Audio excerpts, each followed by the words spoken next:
Oh, shit. All right, what's going on, everybody? So Misfits Duel 2 just finished, and this was an insane card. Almost every single fight was a knockout, so what I'm going to be doing is giving my instant reaction and breakdown to these fights, and that's kind of it, to be honest. So the first fight that I caught on this card was Jade Jones versus Egypt Chris. Now, Jade Jones looks incredibly good in this fight. She was really accurate with her left hand. She looks nasty at southpaw. She was able to crash the left hand whenever Egypt Chris was trying to close the distance. Basically, every single time she closed the distance, she was met with a left hand that wobbled her multiple times in the first round, but she was able to walk forward and keep putting the pressure on. But as time went on, she had less and less success taking that straight left hand because obviously it was just landing accurately on the chin over and over again. And then Jade Jones was able to walk her into a massive one in round 2 that knocked her out basically out cold. Oh, shit! Oh, shit!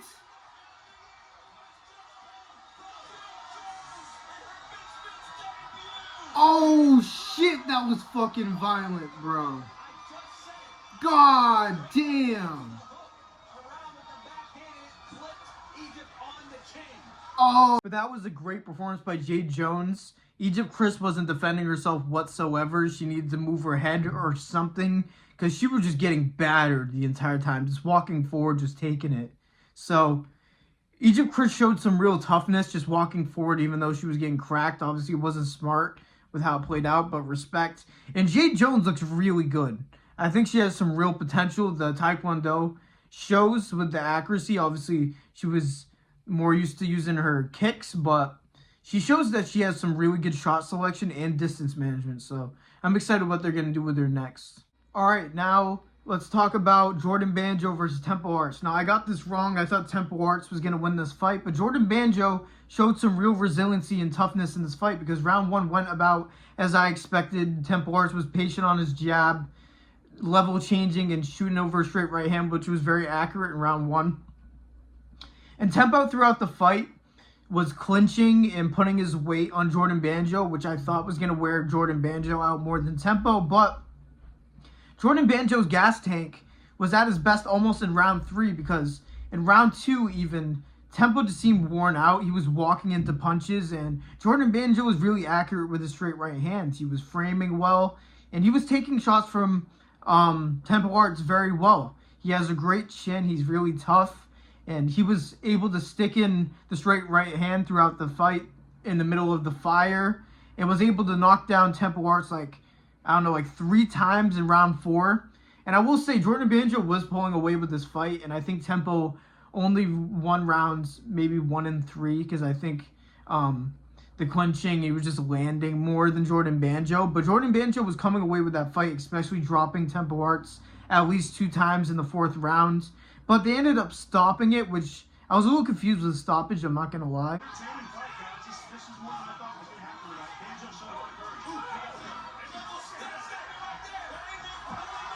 Oh, they waved that? What the fuck?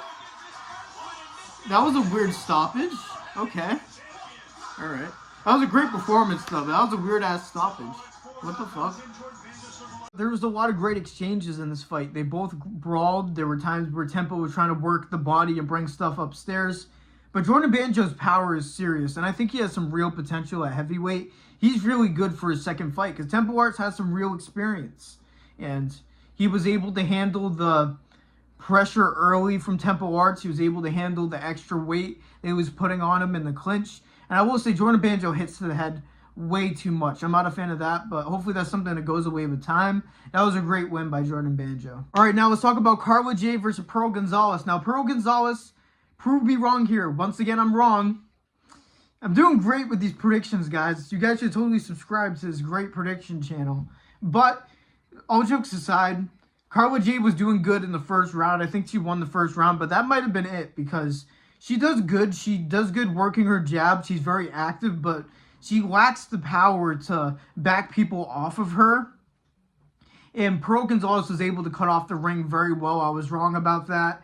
She was on Carla Jade basically the entire time, level changing with her jab, shooting a straight right to the body. And whenever Carla Jade would rotate, she was able to time the straight right hand on Carla Jade's chin throughout the entire fight for the most part, besides the first round. Carla Jade did a good job moving the first rounds, like I said, but besides that, she was getting tagged up too much. There were times where she was scrapping back and landing good combinations. I think Carla Jade has good shot selection. She just struggles with that power, especially at that weight. She probably belongs at the smaller weight class. I think it was the smaller weight class that she was at before. I think she's moving up now. But Pro Gonzalez was good. She was really good coming off her jab. She used the jab as a canvas to paint the right hand either to the body, to the head. She was even landing some good left hooks throughout the fight. But for the most part, Carla Jade was just circling one direction. And she was able to time the right hand a good amount. And she won this fight. She really pulled away with it, especially later rounds. But I know Carla Jade's going to get flack for losing, but I actually do like her. I think she's good for Misfits. She runs her mouth, and she is pretty good. She just lacks that power, like I said. And I think Pro Gonzalez is good. She's a good point fighter, and she's going to be good with that belt. So I'm happy that both divisions have a good champion now. Carla obviously still has her other belt she can defend, but maybe a rematch when Carla defends her belt more. Excuse me, but we'll see. All right, now for the co-main event, another knockout. Jesus, this card is delivered. I told you guys this card was going to deliver. People were like, oh, this card's so dry. Oh, no names. Blah, blah, blah. Guys, you need to shut up sometimes. Jeez, Misfits cooks, especially with these pros cards. You got to take that into mind now. So, Walid Shark versus Argentinian King. Where the hell has this Walid Sharks been, bro? Because this was a great performance by Walid Sharks. He was the aggressor. He was pushing Argentinian King back the entire time. Only the success that Argentinian King was having was shooting a straight right hand over. Was caught Walid a couple times, but Walid just ate it and just kept walking forward. He was ripping to the body, targeting the liver of Argentinian King. He was tripling up, doubling up the jab and shooting a straight right hand down. And every time that he would even land on the gloves, it would move Argentinian King's guard. Walid was hitting very hard in this fight, and he looked really good. He looked quick. He looked sharp. This was probably the best version of Walid Sharks we've seen in a very, very long time. And he was able to make a fight where Argentinian King wasn't fighting it the way he wanted. Because Argentinian King likes to be in control. He likes to push people back. Excuse me. Jesus. But Walid was able to push him back, work his jab, and set up an overhand upstairs that knocked out Argentinian King. Oh, big right hands. Oh.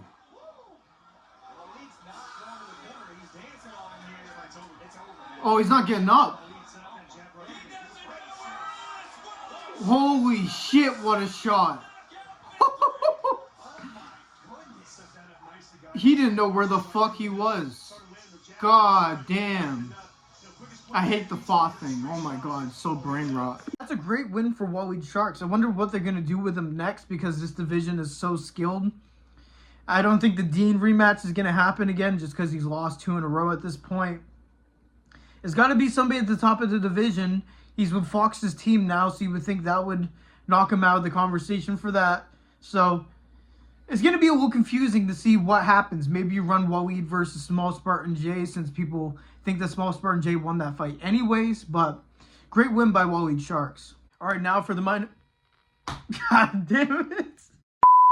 Now for the main event, Ty Mitchell versus Gabe Rosado. Now, man, this was a dominant performance by Ty Mitchell, an absolute shutout. Actually, Rosado actually probably got the last round because Mitchell was kind of getting more caught. His footwork was slowing down by that round. He was kind of taking it easy, and Gabe was going for it, but he wasn't able to catch Ty throughout the entire fight.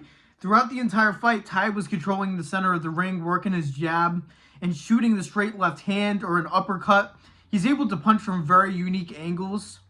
So I really don't know if it's an uppercut or a straight. He has a very unique way of throwing punches. I gotta get through this goddamn video. I gotta make a UFC video after this too. I sound like I'm the one that's just gone through like a 6-round fight for fuck's sake, but Gabe Rosado is an inside fighter, and he just really couldn't get on the inside whatsoever. Ty Mitchell was able to control him. He is so quick stepping back. He has great footwork. And his jab is so fast, and it's really powerful as well. Ty Mitchell is a very entertaining boxer to watch because he's just free-flowing. I like fighters that are very confident, very swaggy, I guess, is kind of a cringe way to put it. But he has some swagger to him, and I really like him. And he's probably the top dog for Misfits Pro until Fox eventually switches over. So, yeah, that was a great win by Ty Mitchell. He really needed this because I think he lost the Sean Hill fight, but I feel like this made up for it. I still think they got to keep giving him good opponents. I think this was a good opponent for him, and the fact that he was able to basically shut him out was a great performance by Ty Mitchell. So I don't really know what to say is next for Ty Mitchell because that's kind of like a weird thing. They got to bring in like different pros into Misfits, so it's kind of hard to predict, but I'm excited for it. For these dual cards, names like Ty Mitchell and all those, they need those type of names. So the fact that Misfits is getting into pro boxing in the influencer fights delivered as well as they did today, they're in a great spot. So fuck whoever's saying Misfits is done. They do less events and they perform most of the time. They have a couple of disappointing events, but Misfits is back. And I'm being for real. But that was Misfits Duel 2. I told you guys that Misfits wasn't done yet. I tweeted this, and Mams Taylor himself liked this. So, Mams, bring Neon's ass here. No diddy. Bring Kai Cenat's ass here. No diddy. Ray, Rakai, whoever the fuck you want. Whatever streamer. Make 135 great again. We need influencer fights with the smaller guys. Or I should say, the scrawny guys. Because, I don't know, there's not a lot of people my height that are influencers. But this was a great card. It was a lot of finishes. It was action-packed. And some people were complaining about there not being big names on this card. But if you know Misfits a good amount, you knew there were good matchups. So Misfits did a really good job matchmaking these fights. And it was guaranteed action. I knew that before this fight. I was predicting wrong with some of the fights, but it was still a very good card. So let me know what you guys thought about the card, though. What was your guys' favorite fight? What was your guys' favorite finish? What do you think is next for these fighters? So make sure you guys like the video, subscribe, turn on notifications, all that. I'm a small channel trying to grow. Yeah. Thank you guys for listening to me up like usual. God bless every single one of you. And peace out. God, I gotta lock in before the UFC one. Jeez.